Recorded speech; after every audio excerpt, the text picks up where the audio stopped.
Ibn Arabi, el místico y un fulgor deslumbrante, brotado de los luminosos atributos de su secreto, se reveló. Entonces mi corazón vio aquel cuya majestad escapa a los límites del pensamiento. A Pedro le gusta su trabajo de vigilante nocturno en el Museo de las Claras de Murcia.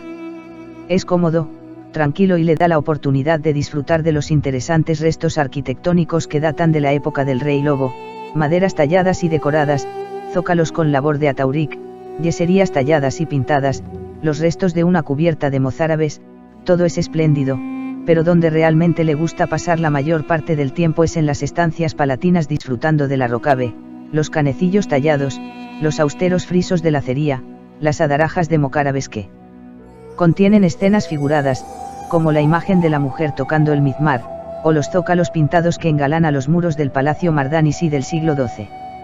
Tras realizar su recorrido habitual, Pedro regresa a su puesto, coge primero el tupper de Zarangollo, luego el libro que esta tarde ha tomado prestado de la biblioteca del director y se dirige al patio, el mismo por donde hace 900 años paseó el legendario Ibn Mardanis, el hombre más poderoso del Al-Ándalus de su época.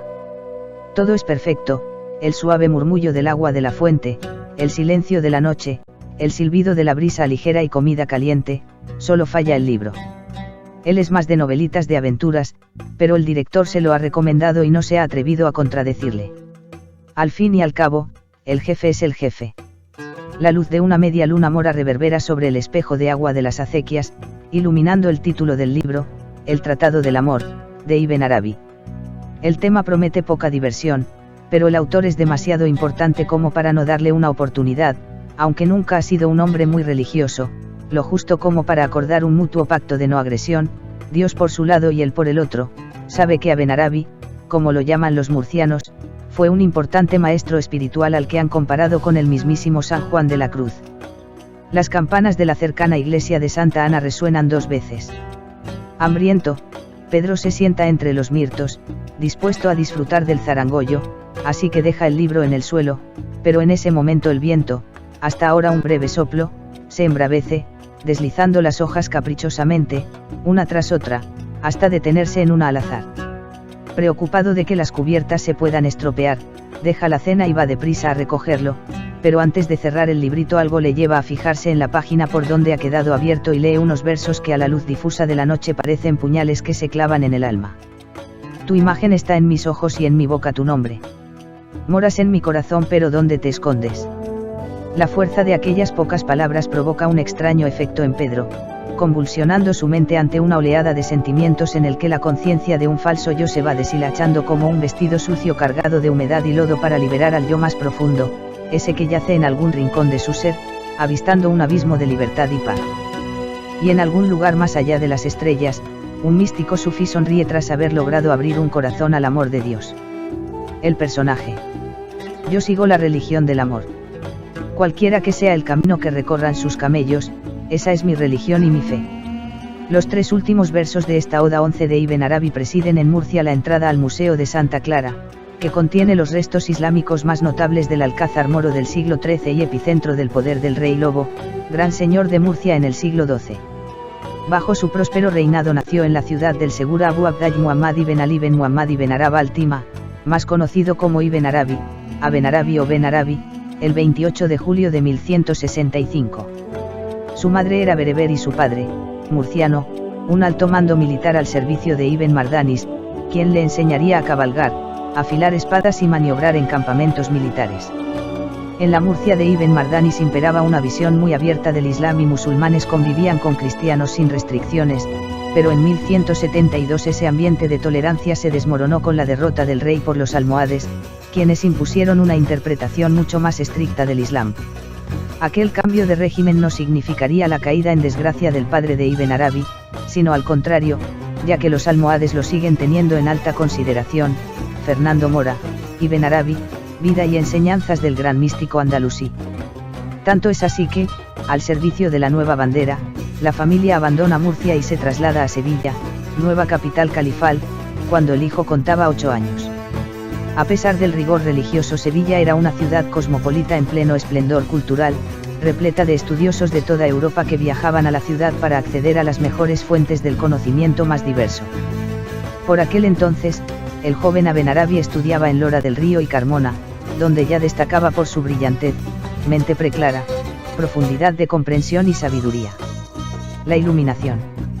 Sevilla, esa obra de arte que nos dejaron los moros, con sus fieles vigilantes, Giralda y Torre del Oro, sedujo a un joven Ibn Arabi con sus brillos nocturnos, convergiendo en el mismo chico las virtudes del erudito y asceta con los pecados del vividor, el rufián y el juglar.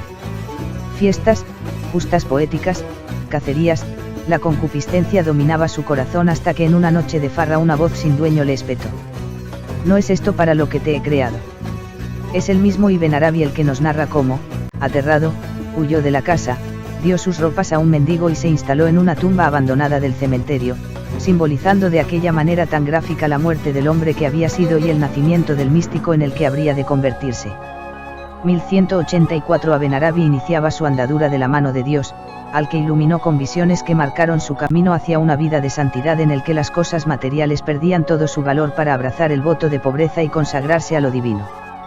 El cambio fue tan radical que su padre, temiendo que el vástago, al que ya empezaban a llamar hijo de Platón, hubiera enloquecido, lo llevó a Córdoba para presentarlo ante el mismísimo Averroes, médico personal del califa y traductor de Aristóteles. El encuentro entre los dos gigantes se resolvió con un breve diálogo, suficiente para dejar al filósofo y jurista cordobés conmocionado por la profunda sabiduría del jovencísimo sufí.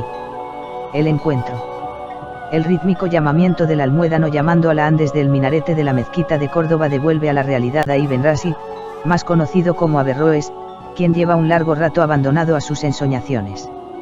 Con el suave rumor del coro recitando a su alrededor Allahu Akbar, el anciano filósofo siente un profundo alivio al ver que su despiste no le ha hecho incumplir con sus obligaciones religiosas.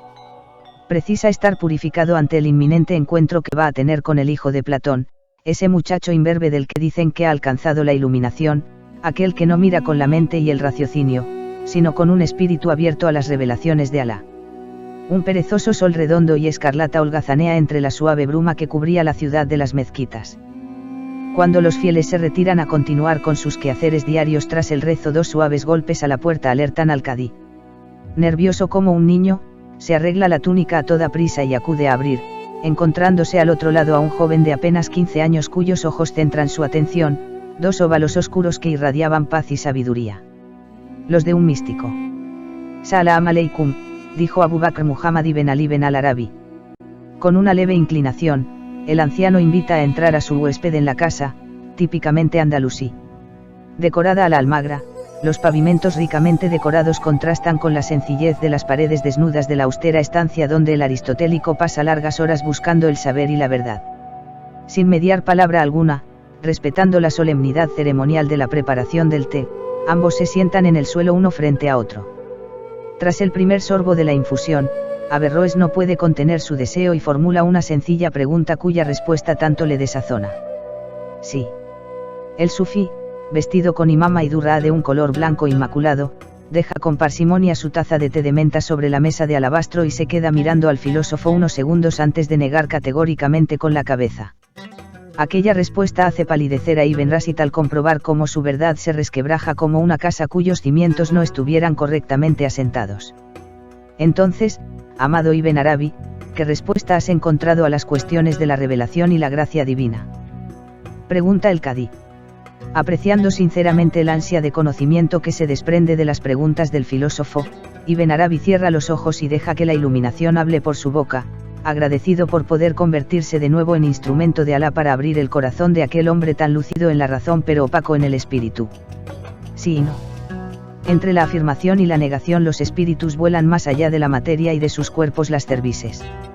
La reflexión inunda el alma de Averroes como el agua llena un vaso hasta rebosarlo.